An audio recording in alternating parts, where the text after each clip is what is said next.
Jangan hanya makan nasi.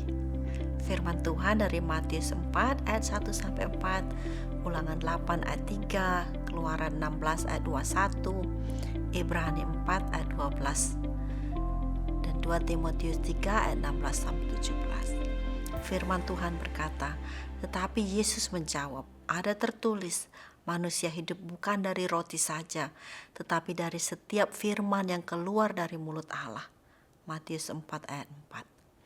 Umumnya kita tahu bahwa kita perlu makan untuk memulihkan tenaga dan untuk kelangsungan hidup secara fisik.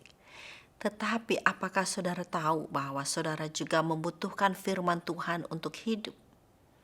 Dalam bacaan firman Tuhan hari ini dalam kitab Ulangan pasal 8 ayat 3, kita bisa lihat bahwa Tuhan mengajar bangsa Israel dengan memberikan pengalaman yang luar biasa, dengan tujuan supaya mereka benar-benar tahu bahwa firman Tuhan adalah makanan pokok sehari-hari. Biasanya kalau tidak mengalami, kita tidak begitu mengerti. Bangsa Israel berjalan di padang gurun menuju ke tanah perjanjian. Di dalam perjalanan, mereka tidak memiliki makanan apa-apa kecuali roti yang disediakan Allah dari surga, yaitu mana. Seperti makanan perlu dimakan untuk mendapatkan manfaatnya. Begitu juga firman Tuhan perlu dibaca, didengar, direnungkan, ditaati, dan disimpan di dalam hati, sehingga kita mulai mengalami proses pembaharuan di dalam cara kita berpikir. Dan kehendak kita mulai dibentuk oleh firman Tuhan. Sama seperti bangsa Israel makan mana setiap hari. Begitu juga kita perlu menikmati firman Tuhan setiap hari. Karena setiap hari kita perlu kekuatan baru dari Tuhan untuk menjalani hidup dan berkemenangan dalam mengatasi banyak tantangan. Dari firman Tuhanlah saudara dan saya boleh mendapatkan keteguhan iman, supaya tidak mudah diombang-ambingkan oleh gelombang dunia yang dipakai iblis untuk mencuri damai sejahtera kita. Firman Tuhan juga memberi penghiburan ketika kita berduka, mengkoreksi ketika kita berada di jalur yang salah, menerangi hati yang gelap, memberi pengharapan ketika kita putus asa, dan melengkapi kita untuk menjadi pelayan Tuhan.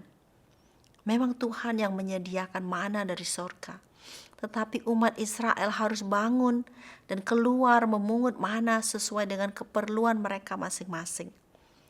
Tuhan mau berbicara kepada saudara dan saya melalui firman-Nya yang tertulis. Tetapi kita perlu punya niat untuk mencari Tuhan dan menyediakan waktu untuk membaca dan merenungkan firman-Nya. Bayangkan kalau saudara berhari-hari tidak makan. Badan saudara pasti lemah dan pikiran saudara tidak bisa berpikir dengan jernih. Saudara pasti mudah kena sakit dan mudah dikalahkan oleh tantangan hidup. Begitu juga kalau saudara berhari-hari tidak mendapat makanan firman Tuhan. Saudara tidak akan memiliki hikmat Tuhan yang segar dalam mengambil sikap ketika diperhadapkan dengan godaan dunia. Bahkan saudara akan mudah dipengaruhi oleh hal-hal duniawi.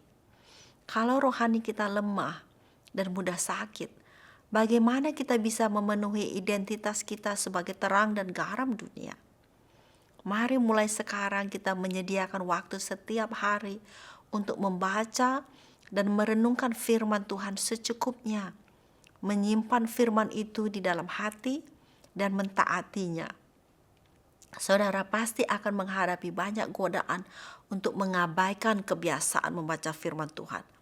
Dan akan ada banyak gangguan kesibukan ini dan itu untuk menarik perhatian saudara dari keinginan mencari Tuhan. Semua ini adalah pekerjaan iblis, supaya saudara terus-menerus berada dalam kelemahan rohani dan mudah dikalahkan.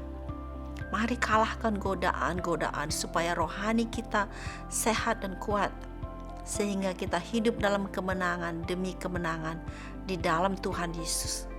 Kiranya Roh Kudus menolong kita.